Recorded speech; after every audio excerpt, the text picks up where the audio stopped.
Enough! You are all of you beneath me. I am a god, you dull creature, and I will not be bullied by that.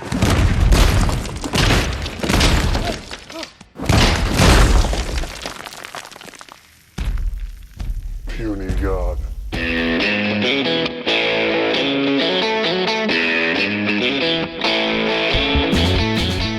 Hello and welcome once again to the Cine-Files, where each week we enter the world of a great film. We explore its themes, the history, the filmmaking, and the influence it has on us today. My name is Steve Morris. I'm a filmmaker and directing instructor in Los Angeles, California. Hello, everyone. My name is John Roca. I'm a writer, producer, and host here in San Diego, California.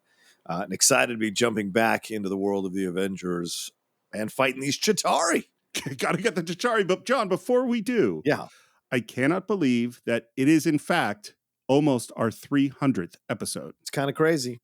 And so here's what we're going to do. We were literally just talking off mic about what our plans were, and this is what it's going to be. We're going to do a Q&A, which you can all submit questions for. We would love you to hear your questions. And if you're on Patreon, you can submit them directly there. If not, our email address is the Cine-Files 1941, the year of Citizen Kane, @gmail.com. Send your questions in. We can't wait to get them and answer them. But that's not all we're doing, right, John? No, we're not. We want to say how much we appreciate our patrons supporting us and being a part of the journey that we've been on and just being there for us every month when we're doing shows and sending in their support. And so we've decided to do 2 hours of live Q&A with our higher end Patreons. Yeah, so what we're going to do, we have decided that every 3 months, we are going to have a live conversation with our patrons. And we're starting at the $10 above level, and we're going to have an hour-long conversation. And then for our $25 above level, we're going to do a second hour. So it's going to be what I think will be a really intimate conversation with the most important cinephiles that support the show at the $25 and above level. And if you join right now at patreon.com/thecinephiles, you can not only participate in those conversations, but you also can hear our very first watch along, which is going to be with Air Force One, and that is coming out in the next week, I believe. And we're going to be doing those once a month. So once a month, watch alongs, every 3 months, these live conversations for the $10 and $25 above level. And we cannot wait to join you for those. Yeah, absolutely. I'm looking forward to this because, we want to be more interactive. It's a way of giving you more bang for your buck for the patrons. So if you haven't joined the Patreon, you can go and do that now at patreon.com/thecinephiles. See those tiers you can join at and the benefits you'll be getting it from them. And, we want to add more things. We want to encourage you all to support us and contribute to helping us keep this show going for many years to come. And the way you do that is by joining the Patreon. And, if you want to send in some suggestions with your emails attached to your questions or whatever that you think you'd like to see as benefits or possible things you'd like us to do in exchange for supporting the show, feel free to do so as well. There have been so many great suggestions from you, both for our shorts and for movies that you wanted us to do. And honestly, we love all of our patrons and we're very grateful for their support. But right now, John, we are on a helicarrier. We are. There was just a huge explosion. We were in the middle of an argument, and all of a sudden, all hell has broken loose. And I would like to approach this in a different way. Okay. I am surprising my partner, John, with this idea. I had it a couple of days ago. But John, do you remember when we did Love Actually and we decided to break that movie down into individual stories? Sure. In this action sequence, we got everybody fighting, and it's just continually cutting back and forth, back and forth, back and forth. And I actually think it would be really hard to describe. So here is what I have done. I've broken these down into the Hulk, Natasha, Thor story, to the Cap and Iron Man story. So if it's cool with you, I would like to follow those in sequence rather than just bounce back and forth, bounce back and forth. Do it. So let's start with Natasha and Bruce. There's been a huge explosion. They've fallen through the floor. Natasha is talking to Bruce, whose face is not facing us. We're okay, right? And we already know where this one is going. Yeah. She's trying to calm him down. Bruce, you gotta fight it. This is just what Loki wants. And what's interesting to me is down the line, who is going to be the person most able to calm down the Hulk? Yes, unfortunately, it is going to be Black Widow with something that's been made fun of for quite some time. But this is, I guess, the essence of it, and I guess the beginning of it was back earlier in the movie when she goes to see him and Right. try to convince him to be part of the Avengers. So clearly there was a pattern here that Joss Whedon was building because, of course, he directed the first 2 movies and wanted to have Black Widow have this relationship with the Hulk. And here's a moment where it becomes real unsettling what happens between them, even though she's trying her best to calm him down. And when we get to Avengers 2, we're definitely going to talk about that because I think it's really problematic too. Like the Natasha Bruce relationship, I totally like. The Natasha calming down the Hulk relationship is weird. But the moment that is really scary is she says, I swear on my life, I will get you out of this. You will walk away. and he turns to her in the half Bruce, half Hulk stage with a deep voice and says, Your life! and it is, as you say, really scary. Yeah. And here's something that Joss Whedon said, which I think is really interesting, which is that generally what we've seen with the Hulk, there's always the thing of bad guys are messing with Bruce Banner, and it's like, oh, you don't know what you're getting into, and Right. that's how the Hulk first appears.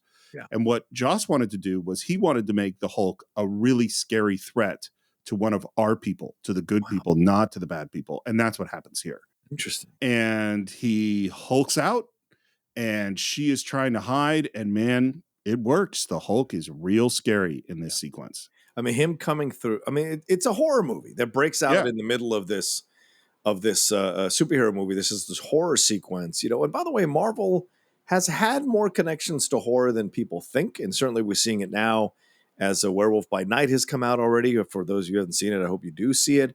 Blade is coming.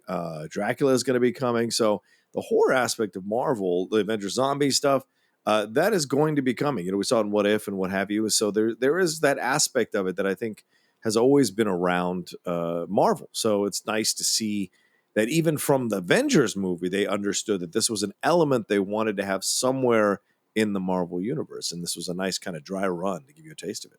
I'm glad you brought that up because one of the most important lessons to me is that people think of comic books as a genre rather than a medium. And there's great horror comics and there's great serious comics and there's great and I like that Marvel is sort of flexing some of that stuff. Yeah, absolutely.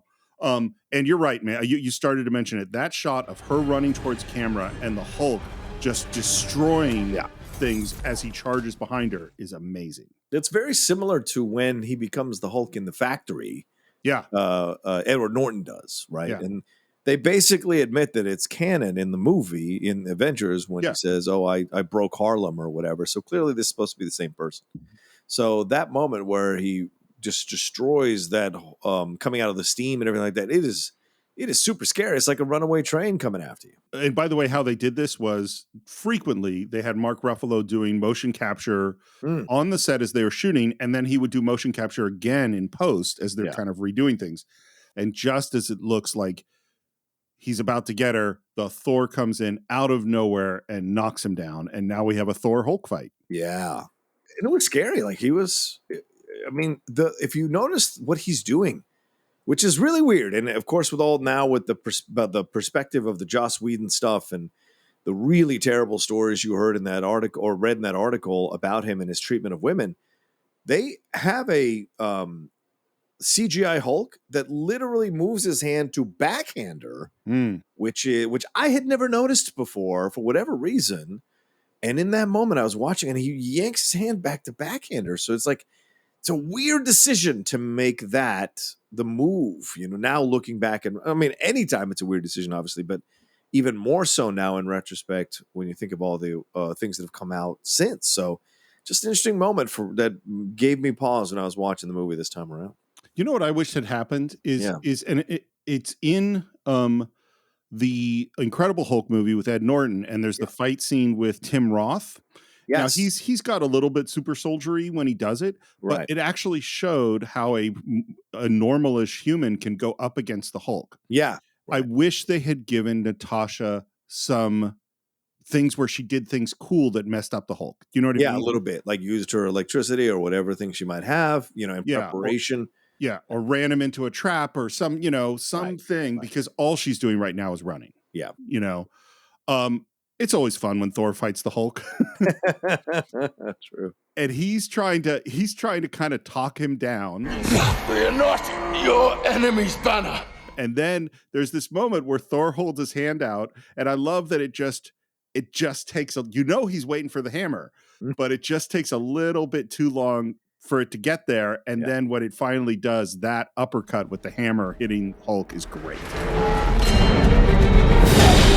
Absolutely. The slow motion and stuff, it was great. Yeah, absolutely.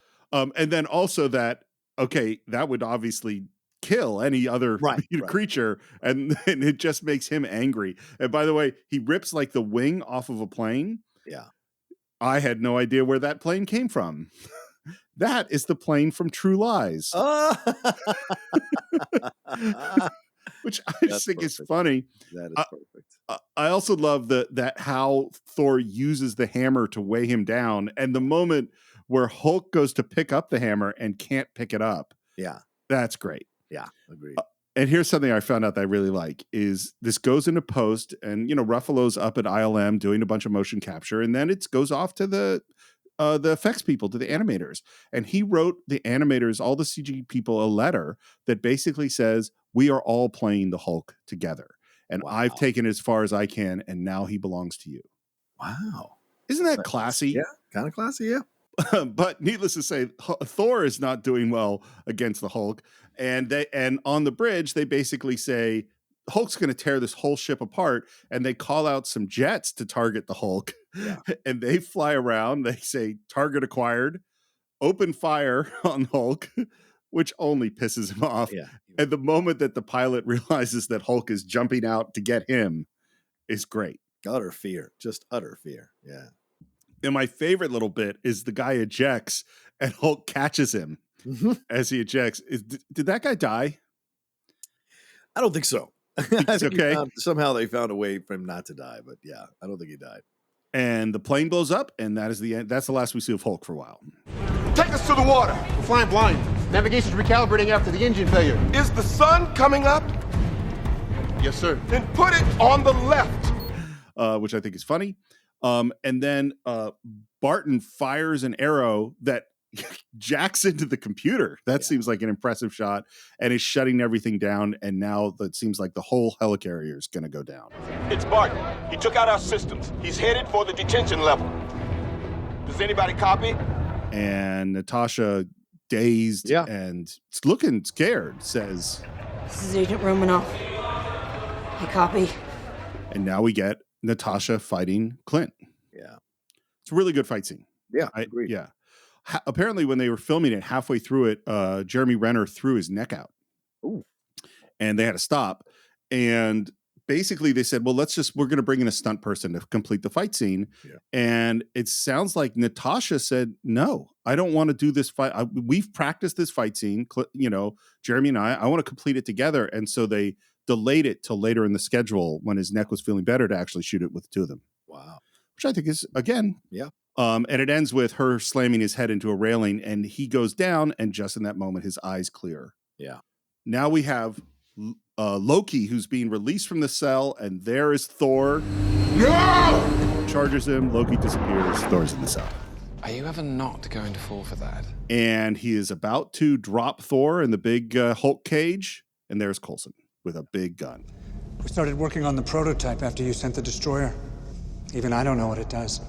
And there's a moment of, yes, Agent Coulson, he's got him. He's going to be and then he gets stabbed from behind. Yeah. It's just super shocking. I remember being in the theater in the El Cap, because that's where I saw this with a bunch of people and us, our crew. And I remember just letting out this scream, when it happened, because I was so shocked. It's so funny how attached you have become to Coulson. Yeah. And Thor is dropping in the cage and it's spinning. He's trying to get his footing to get out. And finally he does crash his way out. Yeah. And now we're going to tell the story of Cap and Iron Man. And obviously, as I said, all of these things are actually intercut. They're all happening simultaneously. Yeah. But this is really central to the story. Their job is to fix this one engine that's gone out, and Stark tells Cap to look in some control panel, and he looks at it. What's it look like in there? It seems to run on some form of electricity. Well, you're not wrong. And I think, it's not that I think this is poorly done. Right. I think this is a mistake, what they do here, which is what they're going to do is that Tony has to basically jumpstart this propeller. Yes. And Cap says, if you go in there, you're going to get shredded. Right. And Tony says, no, if you do this, you'll give me a moment to get out. Right. This is Tony Stark clearly risking his life in front of Cap. Yeah.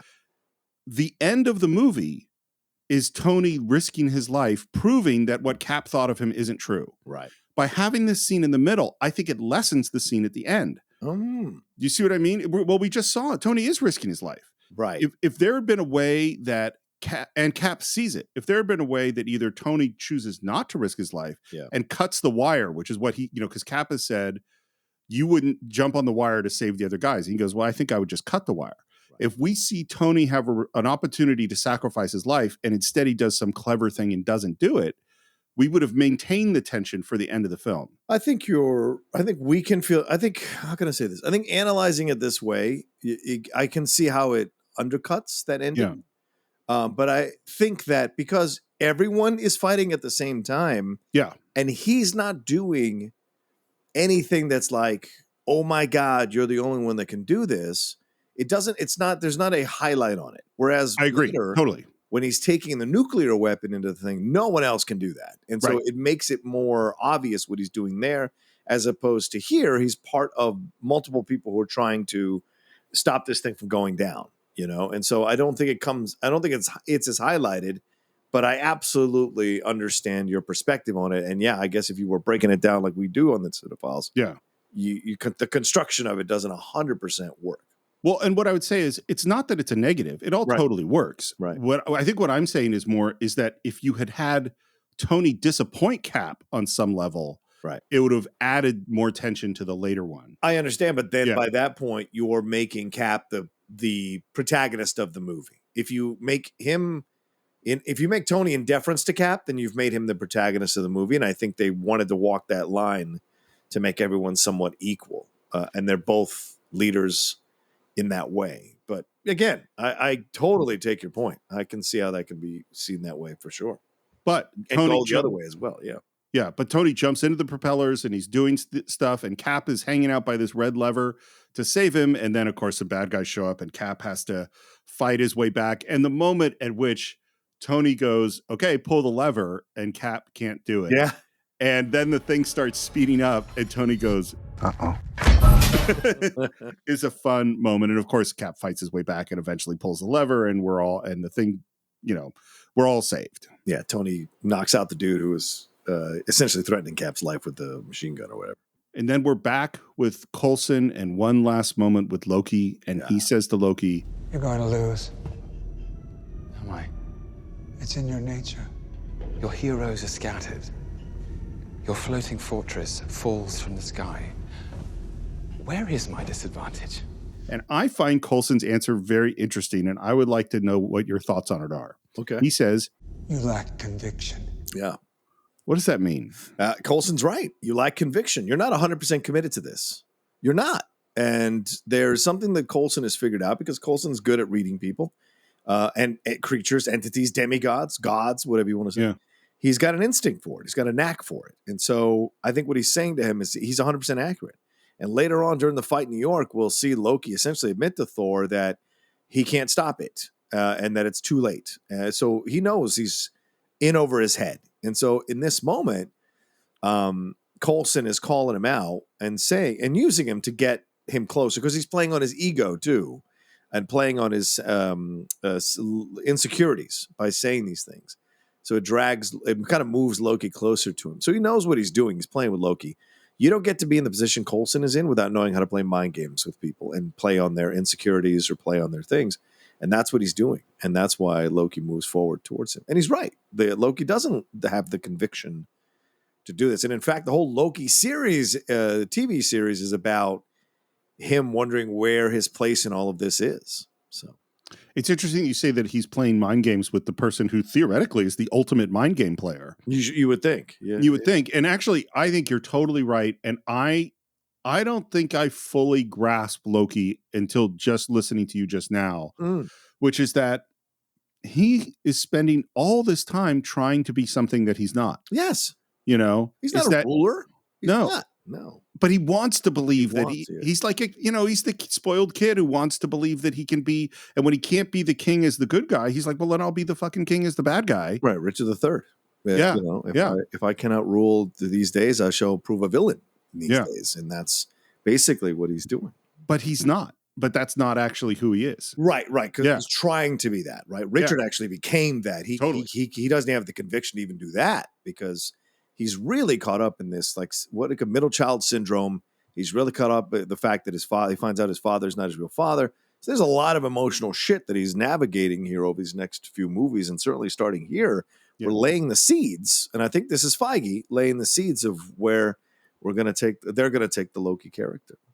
And then Loki starts to say something, and Coulson opens fire. I don't think So that's what it does. But what's great is that's Coulson getting him back for stabbing him from behind. Yeah. At least Coulson did it to his face in front of him. By the way, in the original shot, Loki hits the wall and bounces off it. And they decided that didn't work. And so in post, they had him go through the wall. Yeah, that makes sense. Yeah. But Loki does get away. And now we have this moment. Nick Fury has found Agent Coulson, who says, Sorry, boss. The god rabbited. Just stay awake. Eyes on me. Oh, I'm clocked out here. And then this last moment. It's okay, boss. This was never going to work. They didn't have something to...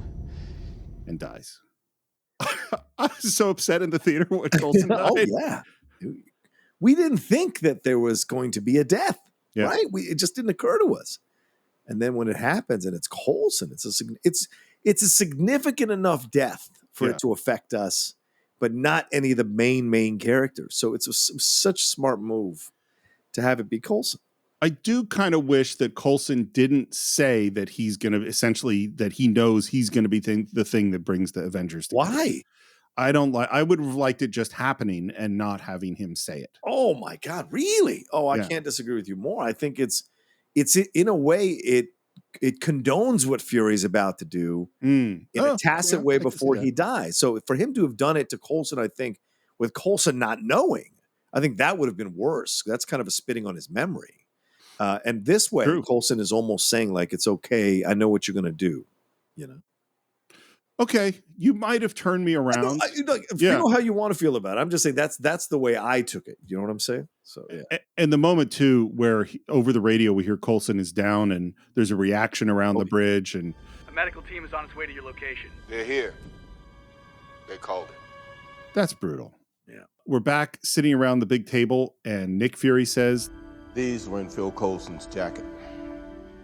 Guess he never did get you to sign them." And there are the bloody trading cards. Yeah. And Fury basically comes clean. Yeah, we built some weapons. I never put all my chips on that number, though, because I was playing something even riskier. The idea was to bring together a group of remarkable people. See if they could become something more. And Tony Stark, stands up. He has this huge reaction. Yeah. And basically walks out of the room. Yet again, Stark of all people, getting up to walk out of the room. Well, I think, Tony Stark is an emotional, sensitive person who uses all this arrogant bluster to pretend that he's not. Yeah, true. Mm-hmm. I mean, only a really fragile guy behaves that way, I think. Yeah. Got all his daddy issues and Certainly. There's a lot of stuff. By the way, we see Thor now on the ground. He finds his hammer. He reaches out to take the hammer, closes his hand into a fist, and then it's going to take 15 minutes before he actually picks it up. Yeah. So I'm sure something else happened, but they rearranged things in post. Yeah, but it's about him feeling not worthy, because he got tricked by Loki. Because he got tricked by Loki, he in his mind, once again, just like you said, all these people are fucked up from the daddy issues. Totally, it was so prevalent through the Marvel universe. I'd hate to have been Black Widow in the room with these guys, all fucking daddy issues screaming out of them every time they speak. So that's what's going on here. That's why Thor kind of closes his hand, and it takes a while before he embraces the hammer again and decides he's going to get back in the fight. Cut to naked Bruce Banner in the wreckage, and there is Harry Dean Stanton. Harry Dean Stanton, so good. You saw the whole thing. Right through the ceiling. Big and green and buck-ass nude. Want to know how this came about? No, yeah, please. So Seamus McGarvey, who's the cinematographer, was at the same time he was making the Avengers, filming this documentary on Harry Dean Stanton. Wow. Which I think is called Pulp Fiction. I've heard about it. I've never seen it. And so he said, it's basically he said, look, I'm working with this guy. Why don't we bring him in? And that's why he came in to do this part. Apparently it was a lot longer. There's more stuff here that they cut down. Is it in the deleted scenes of the I haven't seen a deleted scene on this one. I think I did watch all the deleted scenes for this. I don't always, because usually there's a reason they were cut out of the movie, you know. Spoken like a true director. Absolutely. An editor. More an editor. It's so funny. There's so much time spent watching bad footage as an editor that I never seek it out. You know, for you, I know you always want to see all the I do. Yeah. I love seeing it because for me, I'm watching what a director was thinking, what a scriptwriter was thinking, and then watching the actor work, because there might be something that, like an element or a level in the performance that I hadn't thought to, that we don't see in the footage that did make the cut. So I think it's always fun to see that kind of stuff. The ultimate one for me, by the way, is a movie that someday maybe we'll redo, which is Amadeus. Which you look at those deleted scenes and it is exactly perfectly clear why they shouldn't be in the movie. Yes. Even though they do add layers to the relationships with Stanzi and Salieri for sure, but in the end, it's better the route they chose. It's too obvious, and it puts a highlight on it for the audience, which you don't need in a film that intelligent. Well, and it fundamentally changes the character of Salieri. Yeah, even though, but they're beautifully acted, they're beautifully shot, they're well written, I'm glad they're not in the movie. Anyway, Clint wakes up, he's in restraints, and you see him, he's trying to kind of, I guess, shake off the rest of Loki. Have you ever had someone take your brain and play? You know what it's like to be unmade. And she says, You know that I do. I love their relationship. Oh, yeah. Very cool. And he asks, why am I back? And she says, Cognitive recalibration. I hit you really hard in the head. There's one moment I really like where Clint says, how many agents? Don't do that to yourself, Clint. If anyone can say that to him, it's her. Yeah. Because they both probably, as she said earlier, have a lot of red on their ledger. Yeah. Yeah. And they're just going like, you can't look back at that stuff. You're a spy, not a soldier. Now you want to wade into a war. Why? What did Loki do to you? And this is where we see that even though she played Loki, he still got to her. Yes, he did. He didn't. I've been compromised. I got red in my ledger. I've been compromised is a huge thing to say. Tony and Steve. Joss Whedon said he wrote this scene at least a dozen times, maybe more.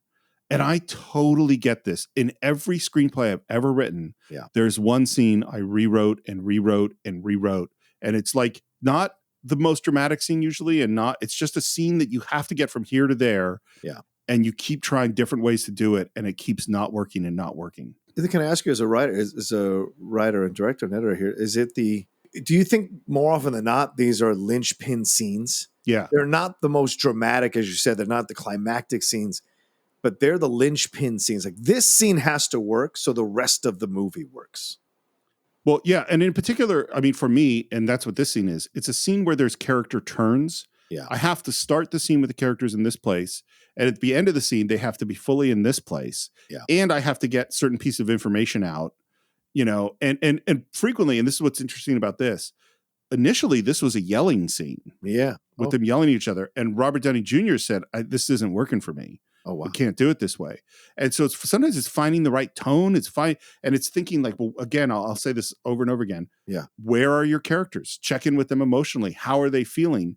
And frequently, I think I know I've said it many times, but Chuck Rosen, who was one of my teachers, who was the executive producer on 90210 back in the day. Yeah. One of his rules was if you're having problems with a scene, it's probably from something that you didn't set up well in the scenes before or didn't understand about your characters. And so you're trying to get them to do things that they don't want to do. And so you have to go back and think, okay, well, how did I get here? And then make the change. This is why you guys are maniacs, because you have to do that and go back and go look at it and put it together and like, God damn it, I thought I put the puzzle together, and it's this one piece that's sticking out a little bit. How did I not notice that piece before? We talked about it in editing and we talked about it in screenwriting, which are similar jobs in weird ways. But like, you look at a great movie and you go, well, obviously it had to be that way.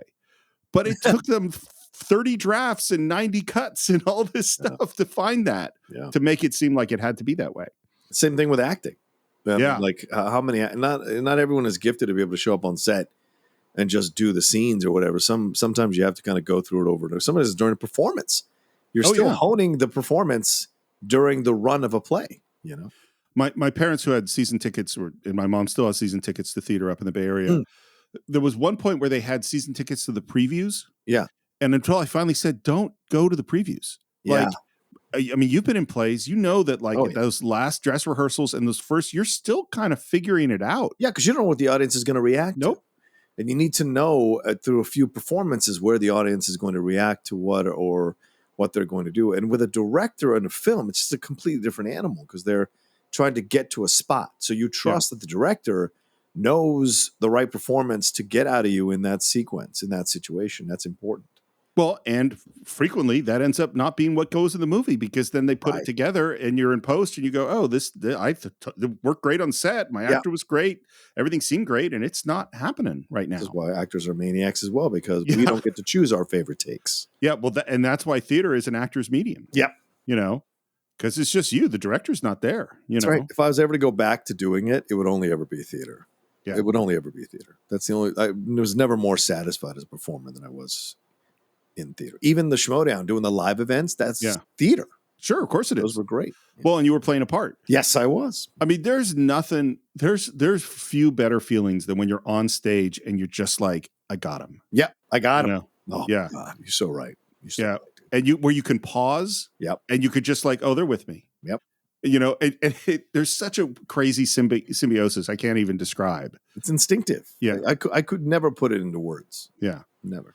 Yeah. But anyway. Yeah. We digress. People are dead. Let's move on. Sorry. You seem like a good man. He was an idiot. Why? For believing? For taking on Loki alone.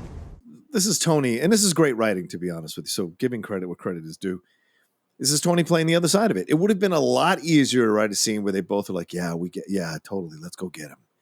This is Tony saying in his emotionally repressed way that, you know, he was an idiot for what he did, you know, that there was a bigger picture here they didn't see. And Cap is so, you know, and there are faults in Captain America, ladies and gentlemen. I hope that's clear to people when you watch him in these movies. Cap is so caught up with his own brand of morality and his own brand of nobility that if you don't fit within his constraints, he judges you. Again, symbolizing America. If you don't fit the thing that we think you should fit in, then we are going to judge you as the other and as deficient. And that's how Cap is. And so here you're having the two different points of views slamming against each other yet again with Tony and Steve. You know, it's funny. I hadn't thought about it until just now, but we talked about the fact that the basic conflict is Tony going to make the sacrifice? Right. And Cap is always going to make the sacrifice. Right. That's actually what this scene is about, which I hadn't thought about. Because Cap is saying it was his job. Yeah. And Tony is saying, no, he was out of his league. And then Cap says, is this the first time you lost a soldier? We are not soldiers. Because in Cap's mind, Coulson did exactly what Cap would have done. Right. And Tony is going, why does it have to be that? You know? You tin pot Boy Scout. Yeah. We're not soldiers. Yeah. We didn't sign up to become soldiers. Fury is recruiting us to see if he can put this thing together, to see if we can become a team. We're not soldiers. And this is Tony's way of telling Steve, stop thinking the way you're thinking. You got to understand how to manage these situations. You know? So they're both in there. To me, they're both right and they're both wrong in this scene, which is what makes the scene a good scene. It's funny. There's been some response on social media and stuff to us doing all the Marvel stuff. And some people are thrilled about it and some people maybe less so. But when we've talked about some of the deeper things, I actually think the Tony Cap conflict is actually one that relates to life because there are so many times where it's like, you know what? You've got kids, you've got family, you've got responsibility. You got to suck it up and do what is sacrifice your own well-being, your own happiness to do what's right. And that's true. Yeah. And there's sometimes, and we've definitely seen this in the pandemic, where you need to stop and take care of yourself. Yep. You actually can't solve all the problems.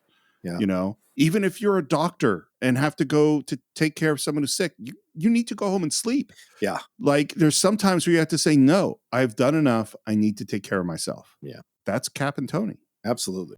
I'm not marching to Fury's fight. Neither am I. He's got the same blood on his hands that Loki does. But right now we got to put that behind us and get this done. It's a strong statement from Steve. And I think Tony agrees. I don't Yes, he think does. there's an argument here. Now, because with Cap saying that, now Tony goes, okay, he is not a disillusioned goose stepper for Fury. He's actually going to have critical thinking in this situation.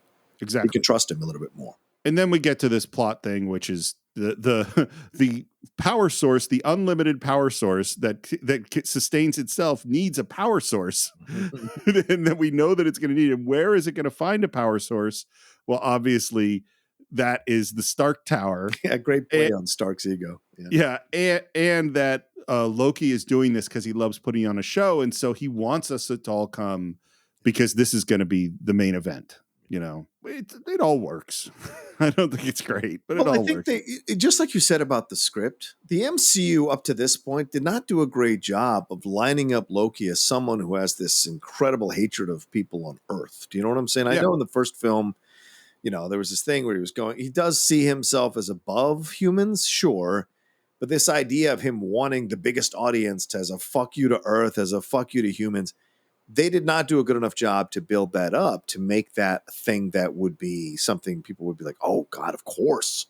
This is more a matter of, yeah, it makes sense. He's got a fragile ego, so he wants to do it in front of everybody, which kind of undercuts Loki a little bit. So I agree with you, Steve, your hesitancy on saying saying this is a great plot point. I totally agree with you. You know what? I just put we've been talking about this whole story versus plot, and that story is the character stuff, is that Loki is all plot and not story. His character stuff doesn't actually make sense. It doesn't. It's like there was no way of even knowing that Thor was going to show up. Right. Is that what is most important to Loki? Well, it's to mess with Thor and his family. Like, what are his personal motivations?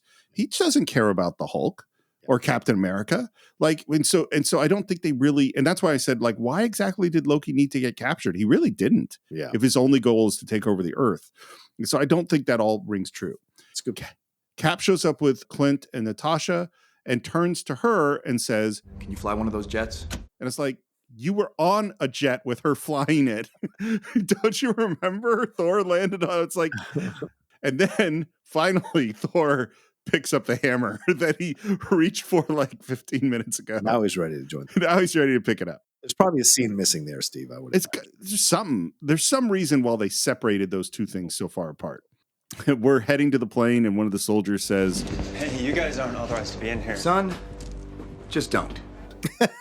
Which is great. Son, just don't. And then Agent Hill comes up to Nick Fury and says, "Those cards, they were in Coulson's locker, not in his jacket." They needed the push. Let me ask you a question, because this is something that came up in the commentary track that I didn't see at all. Did you think of Agent Hill as someone who only reluctantly trusted Nick Fury and is slowly in the course of this movie first turning against him and then finally deciding to side with him? No, not at all. I don't think so at all. I saw him saw her as his right-hand man, for lack of a better term, and second in command. And so, no, I think she was in support of him the whole time. There's no point where she says anything remotely where she's questioning her. Yeah, Joss Whedon tracks all these moments where he says, and this is where she's not trusting him as much, and this is where she's about to turn against him, and this is where I don't think it's in the movie at all.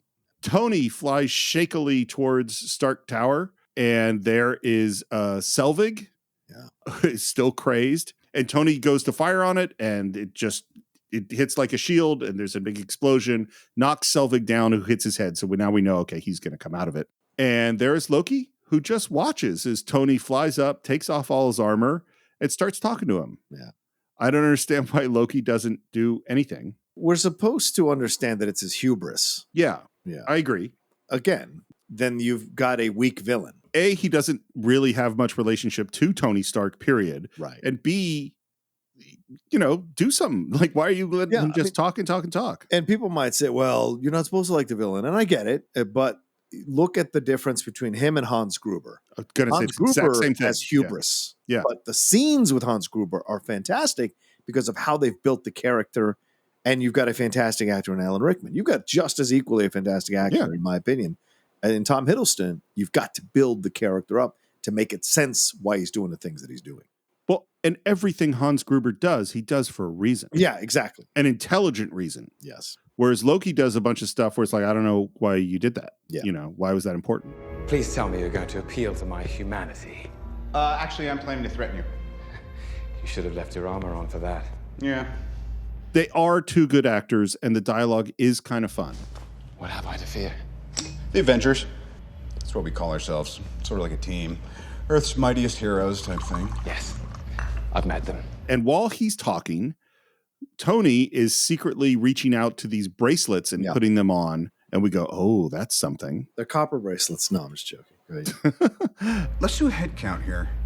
Your brother, the demigod, a super soldier, a living legend who kind of lives up to the legend, a man with breathtaking anger management issues, a couple of master assassins, and you've managed to piss off every single one of them. That was the plan. So was his plan to get them at each other's throats? And that's why he went to the helicarrier? Yeah. He was trying to fracture them from within. Well, it didn't work out that way because he killed Agent Coulson. Yeah, right. Exactly. And that was the moment where he undid everything he thought he was doing. That's a great question. Actually, can we stop here? Yeah. If he doesn't kill Coulson, do you think they still come together as a team against Loki? No, this is my whole point is that there was no reason for him to go on the helicarrier. Yeah. Because if he had just gone to Stark Tower and opened up the hole and brought in the Chitauri, it would have taken a lot longer for the Avengers to show up. He could have already taken over New York. Yeah. So there's some faulty logic here for sure. There is no version of this where you come out on top. Maybe your army comes, and maybe it's too much for us, but it's all on you. Because if we can't protect the Earth, you can be damn well sure we'll avenge it.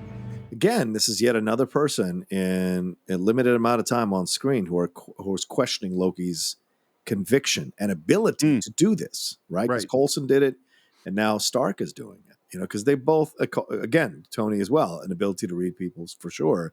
So he's doing the same thing, trying to mess with his brain, trying to mess with his ego, trying to call his ability to do stuff into question, which messes with his ego. So it's smart moves all around. How will your friends have time for me when they're so busy fighting you? And he reaches out with that scepter, and you think, oh shit, he's going to turn Tony, and he hits his chest, and he goes, hits it again.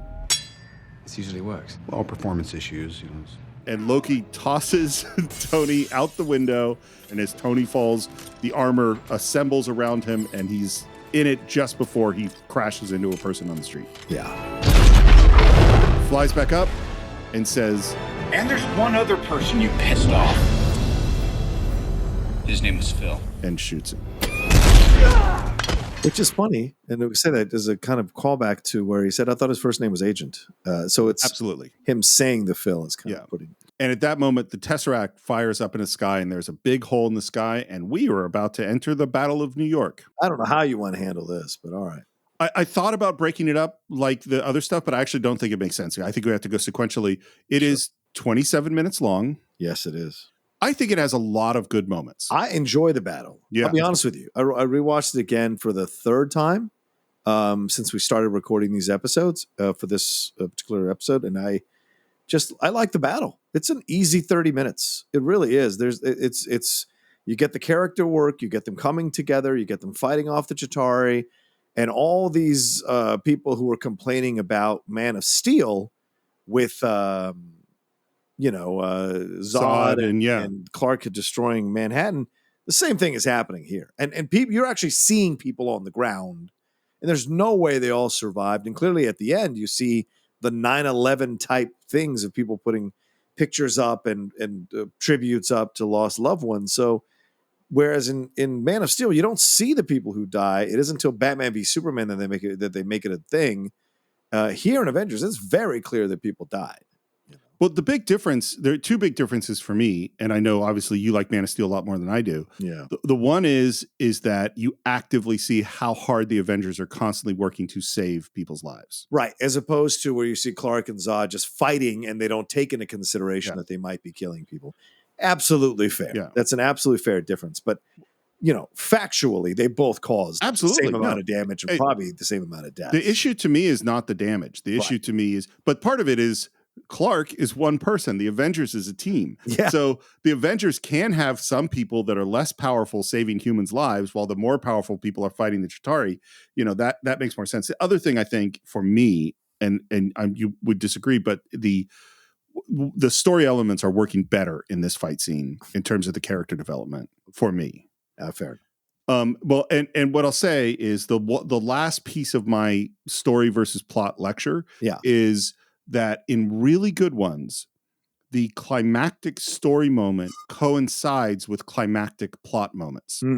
And so a perfect example of this is the original Star Wars movie where you have Han Solo, who is the rogue, who is only in this for the money, doesn't really care. And when it's time to fight the final battle, says, listen, I got paid, I'm leaving. And at the climactic moment where Luke is about to be killed, in comes the Millennium Falcon and you hear Yahoo, you're all clear, kid. That is the resolution of his character happening at the precise climactic moment of the plot of the movie and destroying the Death Star. And that is why it is so satisfying. And we all would cheer. That was you cheer in the movie theater kind of moment when you first saw that. You know what I mean? Yep. And there are multiple moments like that. I don't think any of them are quite at that level, but there are multiple moments of that happening inside this battle scene. Yeah. By the way, all of this New York stuff is all in Cleveland, except for the stuff that's in Albuquerque. All of New York is added by ILM digitally. Wow. Yeah. And it looks really good. It does look good. Yeah. And in come the Chitauri. The first thing to come in, I think they call them the chariots, which are the kind of the smaller little vessels. Then Loki comes out on Stark Tower and his big helmet appears, and there is Thor. Look around you. You think this madness will end with your rule? It's too late to stop it. No, we can together. And Loki stabs him. Someone should count sometime how many times Thor tries to talk to Loki. Because there's a certain point where it's just like, Thor, what are you doing, man? Steve, I forget. Do you have a sister? I do, yeah. Older sister. Yeah. So you get it. Family. It's true. I guess. But my sister hasn't actually repeatedly tried to kill me. No, but I mean, I'm sure your sister has repeatedly, or you've repeatedly done the same thing over and over again, and your other family member or you have said, 100%. Will you stop fucking doing this? Yeah. Yes, absolutely. It's the sad truth of it, for sure. But needless to say, the conversation isn't going very well, and they fight. I also don't understand, as much as I don't understand why Thor continually tries to persuade Loki to be a better person. Yeah. I don't understand why Loki continually goes toe to toe in a physical fight with Thor. Well, I don't understand how he can hold his own when the Iron Man's just been like shooting him all over the place. Like, it's kind of weird how Loki can all of a sudden hold his own against Thor, but he's getting destroyed by Iron Man. And Loki should be the trickster. He should be doing smart, clever moves, not just Rocky IV style, going fist to fist with a guy that's way more powerful. Dude, they clearly had a plan for Loki down the road that he was going to be redeemed in some way. So they didn't want to make him overly sinister. And I think that was a bit of a mistake now in retro. Although I love the Loki series and I love Hiddleston as Loki.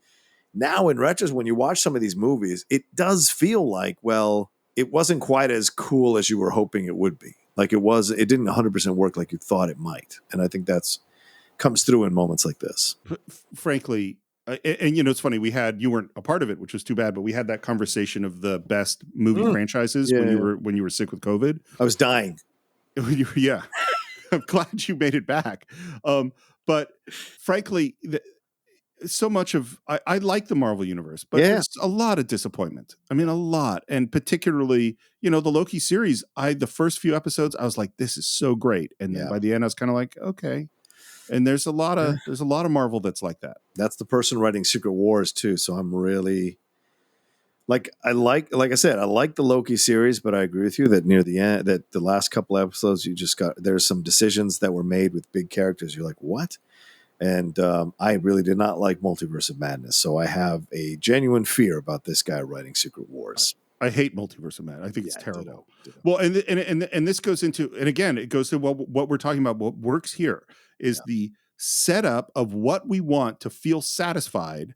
This movie's going to give to us almost entirely. Yeah. And in so much of the later Marvel in particular, the setup is really interesting. Yeah. And then the delivery at the end, it doesn't really deliver. Right. Multiverse of Madness, I don't even think the setup's interesting. I just think that movie's a mess. But we'll talk about that more in 10 years. No, we won't. But go ahead. Yeah. Maybe on a live show. It'll be a live. That's definitely a live. That might be a live show. That and Eternals might be a double live show because I don't even want to, I honestly don't want to rewatch those movies. So, and now Cap, Clint, and Natasha are all down on the ground, and we hear this huge roar, and they look up. And now, if the smaller ships from the Chitauri weren't enough, now the giant, I think it's called the Leviathan, comes through. That's a really cool design, I think. It is. It is. Yeah. Smart, too. Why is it smart? It's essentially a armored carrier, because soldiers are jumping out of the side of it. So that's what you've got. Stark, you seeing this? Seeing. Still working on believing. Where's Banner? Is he shown up yet? Banner? Just keep me posted. Because Tony is confident that Bruce is going to show up. You think you can hold him off? Captain, it'd be my genuine pleasure. I like that his quiver, that his quiver spins around. Yeah. And so what I think happens is it's actually all the arrows are the same, and it spins them to different tips. Oh, yeah. Do different things. Yeah, That's what I think happens. I think that's really cool. Just like Budapest all over again. You and I remember Budapest very differently. Which I think is really funny. And then we're with some cops who are really stressed out because it's going to take a long time for the Army and the National Guard to get here. And Cap shows up and just gives a list of orders. You need men in these buildings. There are people inside, and they're going to be running right into the line of fire. You take them through the basement or through the subway. You keep them off the streets. I need a perimeter as far back as 39th. Why the hell should I take orders from you? And then Cap wipes out 10 Chitauri, and the cop immediately starts giving out Cap's orders. For those of you who don't know, that's Michael O'Keefe. Oh, yeah. Who was, of course, in a number of films, and, of course, was the guy who beat up Jackie and Roseanne. For the guys who remember, he was Laurie Metcalf's boyfriend. I have never watched Roseanne. Oh, okay. Yeah, that was a big storyline when that happened. I'm sure. Pretty insane. And this is a great moment of understanding Cap's character and his effect that he has on people. Yeah. And we cut back and forth between different people fighting. There's a great moment where Clint slides forward and fires while sliding. And Jeremy Renner, that's all Jeremy Renner. And he moves really, really well. And he does a thing that's hard, which is to be very, very still in the middle of a movement. Yeah. You know, his body is very controlled, which really helps. Thor comes down and we hear, How do we do this? As a team. And now Cap lays out a plan. Loki's going to keep this fight focused on us, and that's what we need. Without him, these things could run wild. We got Stark up top. He's going to need us to... And then he's interrupted by the sound of a motorcycle, and there is Banner. And now we have the whole team. And I think it's Harry Dean Stanton's motorcycle. That's what I think in my mind. Oh, of course it's one it of is. These old puttering motorcycles, so it feels like something Harry would ride to work. And Bruce says, So, this all seems horrible. He's great. Dr. Banner, now might be a really good time for you to get angry.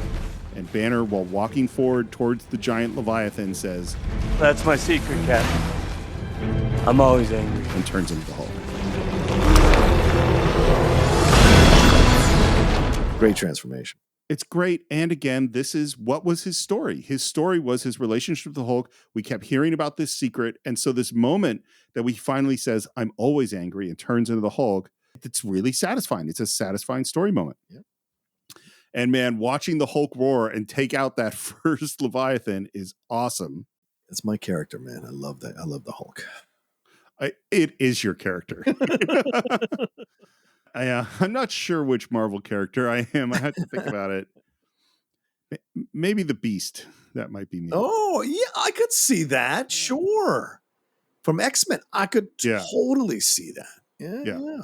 After that, the team is all together, and Tony Stark says, Call it, Captain. Yes, he does. He has said, okay, you are our leader. Yeah. So that's another story resolution that happens right there. And I don't think that happens without that scene exactly that you were talking about that was rewritten so many times, because that's Tony trusting Cap, and he knows Cap can lead this team. And better than he can. Better than he can, yes. Yeah. That's not where he's at his best. Until we can close that portal, our priority is containment. Barton, I want you on that roof. Eyes on everything. Call out patterns and strays. Stark, you got the perimeter. Anything gets more than 3 blocks out, you turn it back or you turn it to ash. And give me a lift? Right. Better clench up, Legolas. It's one of my favorite Tony lines. And Hulk. And Hulk turns to him with this angry, fast look. And he says, smash. And the smile on the Hulk. And he just goes off destroying everything. And this is what I mean. This is the satisfying conclusion of the story all coming together. That's what's making this work. Absolutely. And there's all sorts of great stuff, great moves by Barton. There's Barton working together with Tony because he's the lookout. Yeah. There's Natasha and Cap protecting people. There's the Hulk just destroying in a very satisfying way. Yeah. By the way, so this is the viaduct sequence where we have Natasha and Cap, and that's shot in New Mexico. And what they did is that they had a parkour guy, because you gotta have a parkour guy. Parkour. Yeah. And what what they did was they had him design the set. Oh. For him to create an obstacle course that he could run through and look really cool being Cap. That's awesome. Yeah.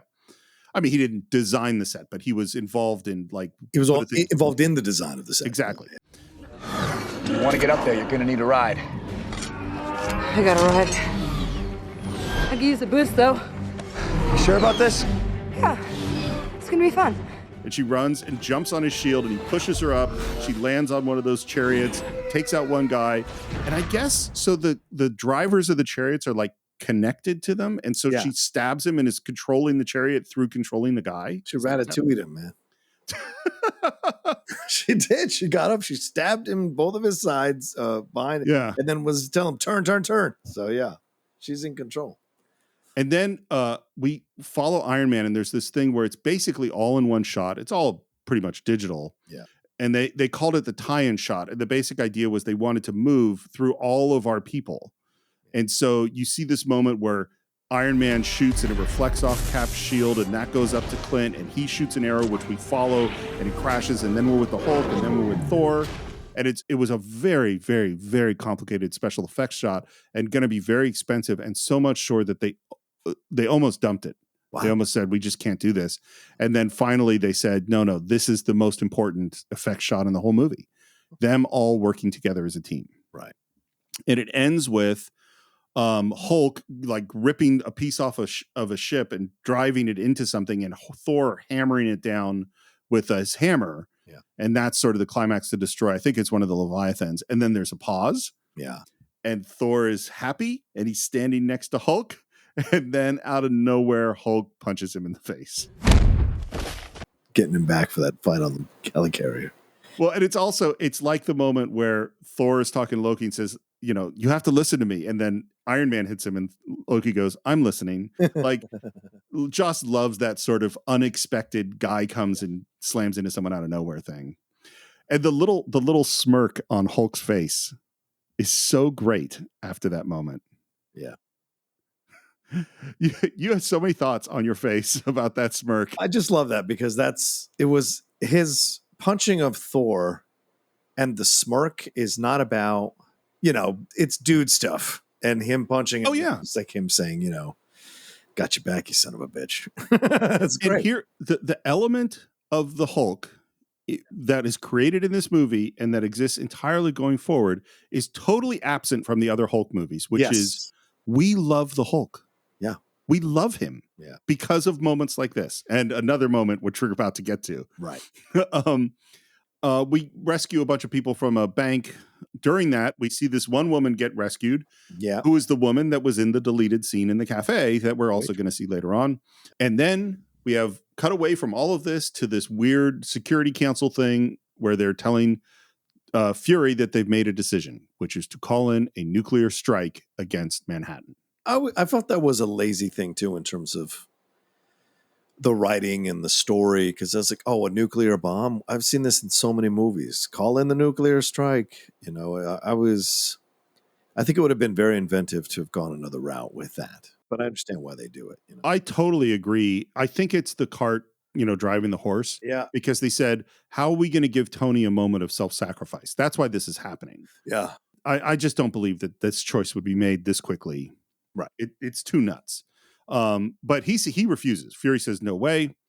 And then Loki, who's on one of the other chariots, is chasing Natasha. And I love she calls to Clint and goes, a little help? I got him. He's aiming an arrow at him, and the arrow flies. And in a super cool, super fast moment, Loki just easily catches the arrow. And we go, oh shit. And in the next moment, it explodes. And then we're back on Stark Tower, and Hulk has showed up, and Loki is there, and he's charging at Loki, and Loki yells, enough! And Hulk stops.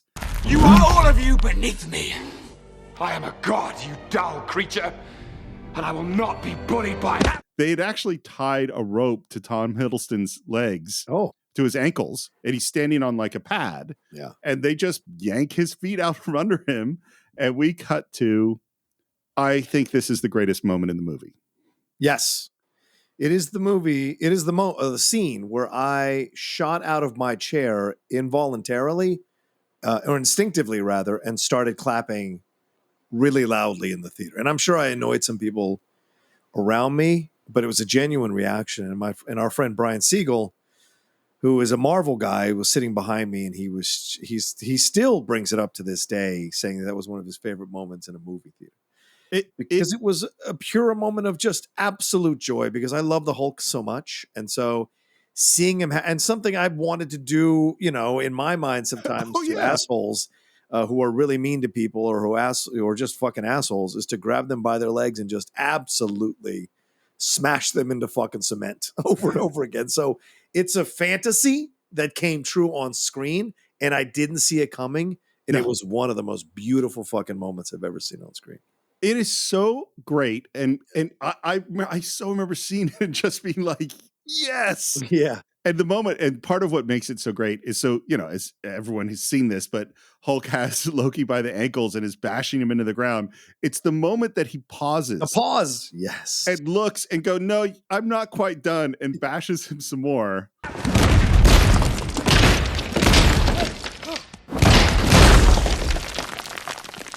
And then walking away, and I think the team of Mark Ruffalo and the animators, because the moment they're walking away and he goes, puny god. Yeah. It's just the best. And the little whimper. The cherry is the whimper. Yeah. The cherry is the, yeah, that's perfect. So perfect. Yeah. Here's what Joss Whedon said. And again, we can have lots of problems with him for many, many reasons. But he said that if he had done nothing else, I think he said in his life, he could be happy because he made this moment. Yeah, it's fair. And I'm like, you know what? Yeah. It worked. It is so great. No. And now Natasha is down with Selvig at the machine, and we basically hear that because the scepter is connected to the Tesseract, that it's the one thing that could basically turn this thing off and close the portal. And now a pilot is leaving the helicarrier with a nuclear bomb. Fury destroys a plane with a rocket launcher, and we go, oh, cool, it's fine. But then another one takes off. Yeah. And we reach very quickly after that Hulk moment, kind of a low point. Everyone's kind of starting to lose now, including Tony, who's in the midst of a fight and not doing well. And Fury calls him and says, you have a missile headed straight for the city. I can shut the portal down. Do it! No, wait. Stark, these things are still coming. I got a nuke coming in. It's going to blow in less than a minute. And I know just where to put it. You know what Joss Whedon didn't like about this, and what he was hoping nobody would think of that I never thought of until I heard him say it on the commentary track? Yeah. Superman. The first movie where Superman is catching nuclear bombs. Yeah, good point. And he's like, I really don't want to be imitating that, but he couldn't come up with another way to do this. Stark grabs the missile. Stark, you know that's a one-way trip. Again, this is the resolution. Will Tony Stark sacrifice his life? Yeah. And this is him going, yeah, I'm going to do it. Almost thought Ed Harris was going to show up and start typing in. Knew this was one-way ticket as a message. Yes. Because it reminded me of the Abyss moment. As soon as he says it, it reminds me of that Abyss moment. I thought you were going to say it reminded you of Armageddon. No, because this Harry's planting I don't know, I guess it's different in my mind because, it's just different. It's just different. Can't explain it. It's just different. And then we're out in the black and the bomb explodes. And here's the deal, Steve. how did he know his armor was going to be able to exist in space? Like that's. Well, I don't think he did. I thought he's going to die. Yeah. I mean, that's the whole thing. How did his arm? I mean, I need to understand. Yeah, good point. Good point. Again. So you're saying that you don't think the physics quite make sense in the Avengers? I don't know if his suit was tested to handle space and a nuclear explosion. Right, and a nuclear explosion. I mean, yes, it's better than a refrigerator, but I still don't think. I don't care what kind of suit you're in, you're not surviving a nuclear explosion. Sure. But he closes his eyes. Everyone's looking up. We see, light shoot out. We see Tony falling. The portal is closing. And then just, of course, at the last second, Tony falls through the portal. They're all watching him fall and they go, he's not slowing down. Mm-hmm. Thor spins his hammer because he's going to go fly up. And then out of nowhere, the Hulk charges and catches him, which I like. Yeah. I also like the way when the Hulk drops to the ground, he doesn't put Tony down gently. No. He just kind of tosses him. They get his face off. They go, he's not breathing. And we're like, oh shit, Tony's dead. And then the Hulk roars, which wakes him up. Nice foreshadowing, by the way, of what's going to happen later in the Marvel Universe. I hadn't even thought of that. Okay, but I will say this. Once again, Captain America, Tony's gone, close the portal. If that was Bucky, he'd have left that portal open all fucking day and night. And that's the difference.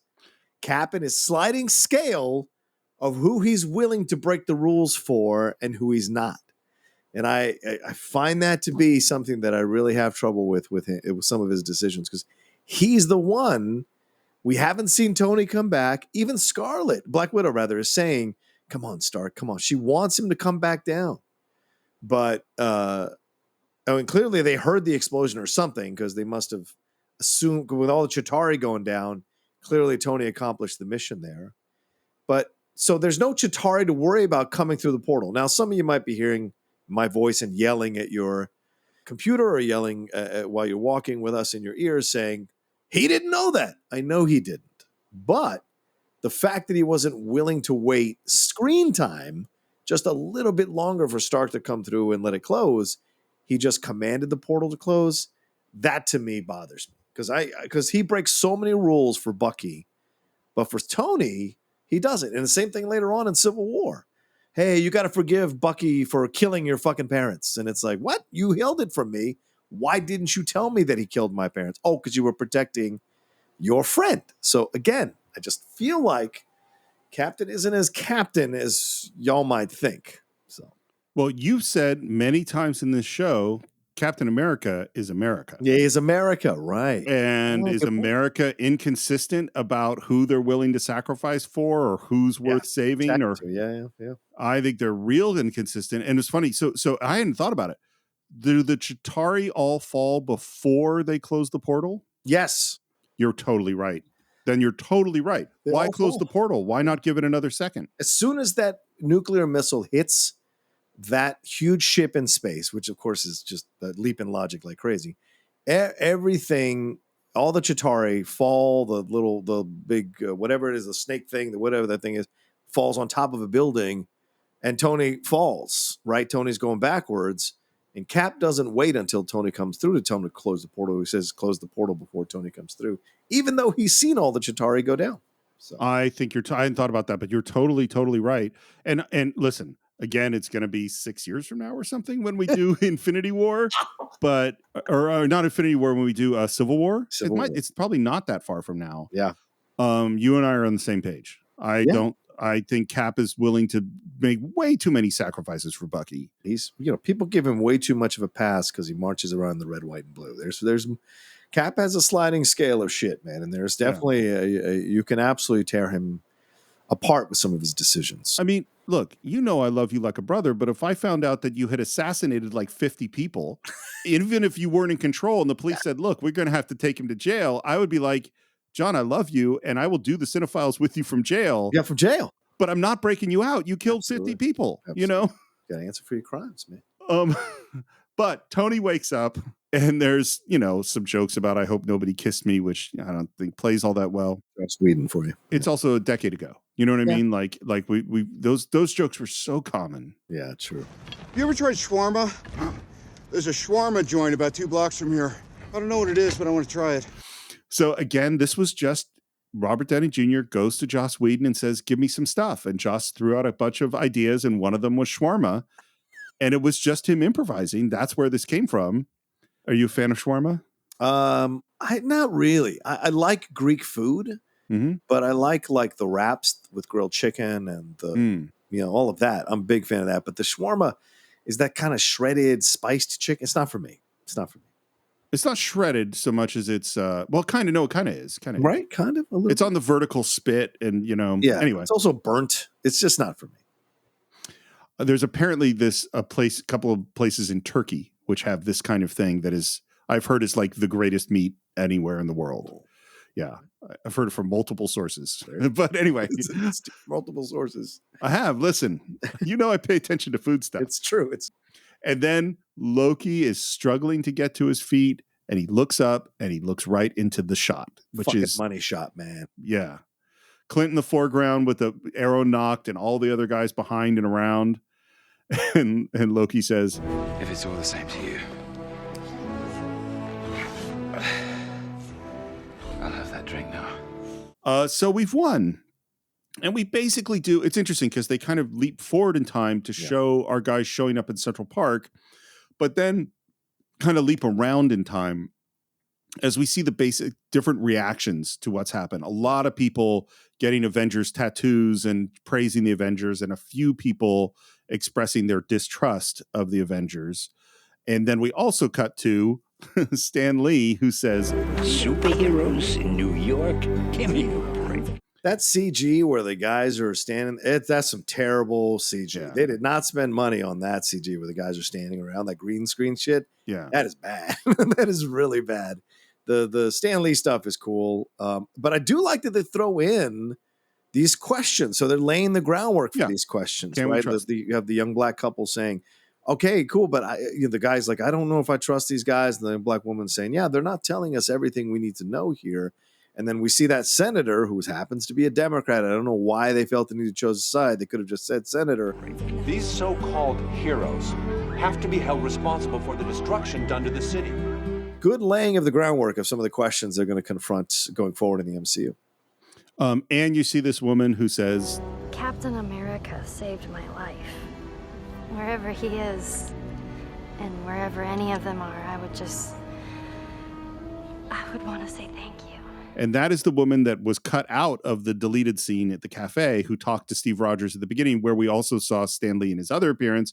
And this is the one he saved near the bank. And to be fair, that is Ashley Johnson, who has worked consistently in our world for the last few years, being a part of a series regular Blind Spotting, a series regular on the Critical Role series, which everybody loves, and just recently in the animated Legend of Vox Machina. So she's quite fine, even if she was cut out of this sequence. So she's been working consistently for quite some time.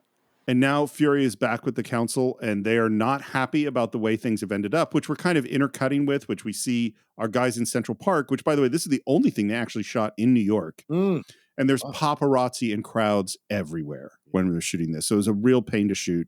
And we hear that Loki is going back with Thor with the Tesseract to Asgard, which the council is definitely not happy about. And I wouldn't be happy about it either. Don't trust Asgard. Who are you to make this decision for us? Right, exactly. Cap shakes Tony's hand, and Tony and Bruce get in a very cool looking convertible, and they head off. And we're hearing this conversation with the council saying, I don't think you understand what you've started. Letting the Avengers loose on this world. They're dangerous. They surely are. And the whole world knows it. Every world knows it.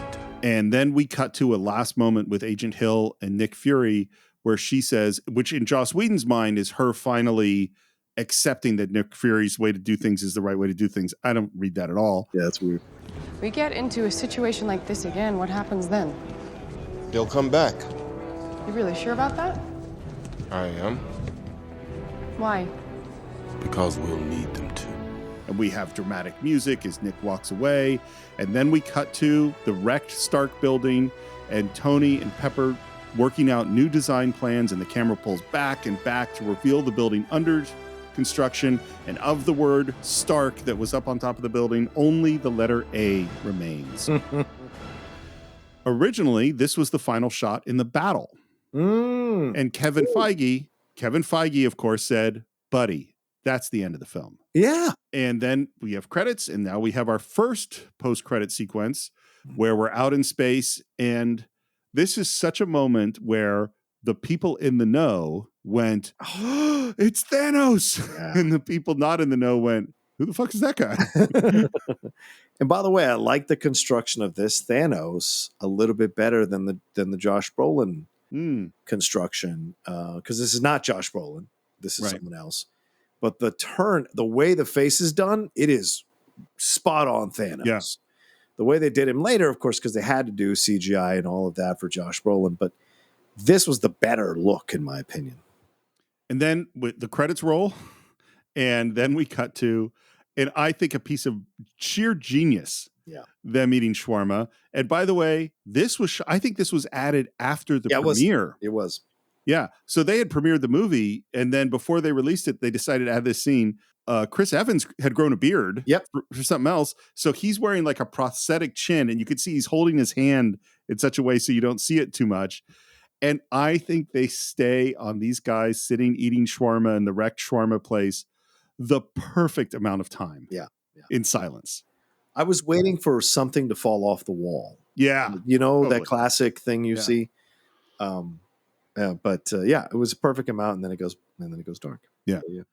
So, in post, there are 2,200 visual effect shots in this movie, completed by 14 different companies, including ILM, Digital Domain, and Weta, which are the three, the biggest companies. But that's just crazy. Yeah. It was promoted at the 2010 Comic-Con panel. Were you at that one? I was in Hall H. I remember when they all came out.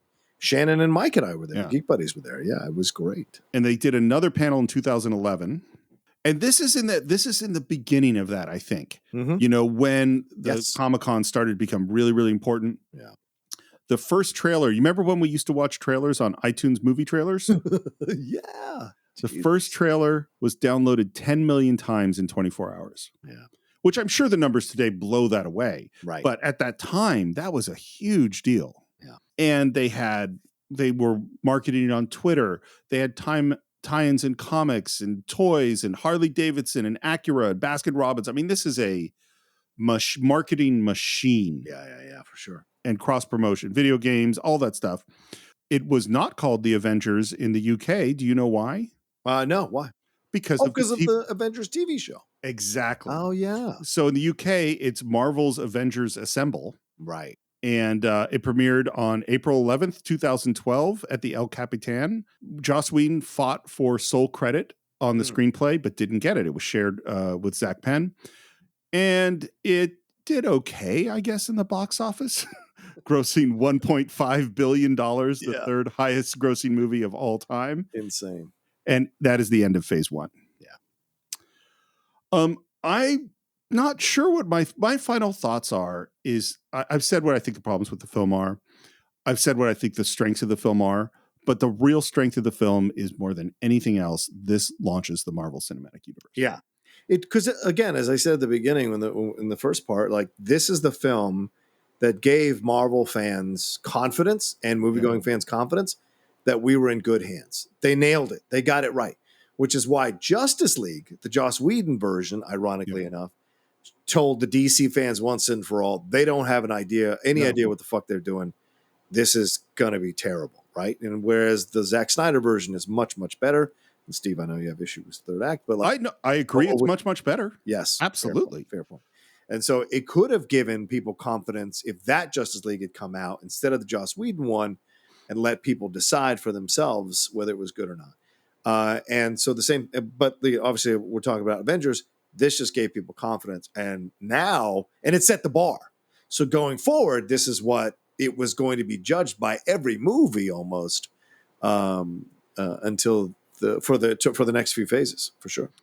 You know, it just occurred to me, just in terms of the Marvel versus DC thing, and if we wanted to, we could just have Mike Kalinowski and Mike Vogel here, and then they could just go off. Great! On it. No, thanks. You've dealt with that so much. I've heard it for years and years and years, both on and off the mic. Yes, yes. But here's what I would say: there's a great quote from Steve Jobs, and what he says is that sometimes the most important decision a CEO makes is to say no. Mm-hmm. Is that it's what you choose not to do that actually is the most important and most difficult decisions. I think that is where DC and Warner Brothers has really failed. Yeah. Is that they don't say, someone says, okay, we want to, and even some of the things that are really good, like, oh, we want to do this. Okay, yeah, go do that. Oh, we want to do this. Okay, do that. And so they're all spread out and confused and unclear of like, whereas Marvel, particularly phase 1 and phase 2 and into phase 3, they're like, we're doing this. Yeah. This is what we're doing. Yeah. And it was very clear. Yeah. Having a plan. Yeah. The plan matters. Now in phase 4, I think we're much more in the, well, we're going to do some of that, and we're going to do some of that, and we're going to do some of that, and it's not all hitting as well as and it's okay because they've earned enough credit to try things and see what works and what doesn't work, and then learn the lessons from that and go forward. Tiger Woods kept fucking with his swing the whole time he played golf, and every single time he came back and won a Masters or won a major. So you just have to let the great ones do the things that they're doing because they're trying to figure out something else. They're trying to take something to the next level, and criticize it all you want. They're figuring something out. Right. And while I think a lot of things have been very mixed, there was just a moment that happened in a Marvel TV show last week that I went, this was fucking awesome. Yeah, fair enough. Yeah. Which is She-Hulk, by the way. Mm-hmm. So I think, was that your final thoughts? You good or you got more? Oh, well, final thoughts. This is a fun film. I think it's great to revisit this film to remember why you fell in love with the MCU. Does it have some growing pains? Yes. Does it have some stuff where you see the Joss Whedon approach that isn't the best approach? Yes. But overall, there's some great writing here, some good scenes. The characters that are established here are the characters that we will connect to and their interactions with each other. These are the relationships that we will connect to going forward in the MCU all the way up to Avengers Endgame. And so we don't get everything that happens after the MCU and really enjoy these relationships and the complexity of these relationships without this film. This film does just an incredible job of giving you that foundation so that you can enjoy Civil War, enjoy all the things that come afterwards, including pieces of Ultron, which I'm not the biggest fan of, and so much more in Infinity War and Endgame and in their separate films as well. When they pop up in each other's films, it gives you so much to enjoy. So to me, that's the legacy of this movie, is it absolutely put a massive temple in the ground that Marvel and their movies were going to be something for everybody to contend with, because most the studios and most filmmakers really didn't know what was going to happen after Avengers. And now they're all very, very clear. And some of them are on board and some of them are not vocally in interviews and what have you. But this was the movie that now in retrospect, in my opinion, absolutely shattered what we had known about movies before and put a temple in the ground for the Marvel Cinematic Universe and made them something that everyone was going to have to deal with. So that's what we think of the Avengers. We have officially caught up, and now I believe that our next film is Iron Man 3 sometime in May of 2023. That's our next Marvel film. But we would love to hear what you think, not only of the Avengers, but all of Phase 1 that we've now gone through. And as always, you can find us on Facebook, do a search for the Cine-Files, on Instagram at the Cine-Files Podcast, Cine_Files on Twitter. You can go to Apple Podcasts and subscribe to the show and leave your reviews there. You can go also subscribe on Spotify, Stitcher, YouTube, leave your comments on YouTube. You can buy or stream The Avengers along with every other movie we've ever reviewed on cinephiles.net. And definitely submit your questions for our upcoming 300th episode Q&A to the Cine-Files 1941 at gmail.com. And if you join us on Patreon at the $10 level or above, you can have a live conversation with John and I coming up very soon. And also our upcoming watch along of Air Force One. Yeah. And if you want to reach me, you can do it at SR Morris on Twitter, SR Morris1 on Instagram. John, how would people reach you? Get off of my helicarrier. You can find me at The Roca Says on Twitter, Instagram, and TikTok. The Outlaw Nation on Twitch, and my YouTube channel, youtube.com/John Roca Says, and all my other podcasts, The Geek Buddies, The Top 10, Strong Style, and The Hot Mic. So I think that's it for this week. We will see you next time for another great film on The Cine-Files.